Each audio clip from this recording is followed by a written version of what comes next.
తయారు చేస్తానికి ప్రయత్నం చేస్తాను. నేను చేయడం లేదు. చంద్రబాబు నాయుడు గారి ప్రభుత్వంలో సుపరం పాలనకి పర్యాయ పదం చంద్రబాబు అంటే ఏమాత్రం అతిశయోక్తి. చంద్రబాబు నాయుడు గారు ఈ రాష్ట్ర బడ్జెట్ ని 5 రెట్లు పెంచిన ముఖ్యమంత్రి. ఉమ్మడి రాష్ట్రంలో పనిచేసిన వాళ్ళు ఎవరన్నా 21 మందిలో ఉన్నారంటే చంద్రబాబే.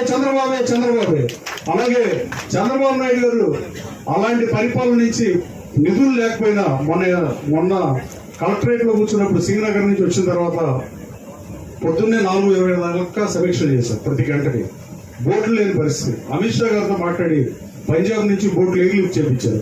మేము మాట్లాడుతూ ఉండగానే ఎయిర్పోర్ట్ నుంచి ఫోన్ వచ్చింది. ఎయిర్పోర్ట్ డైరెక్టర్ ఫోన్ చేశారు, సార్ ఎయిర్ డ్రాప్ కి హెలికాప్టర్ వచ్చిందండి, బోట్లు వచ్చినాయి, ఫ్లైట్ వచ్చిందండి.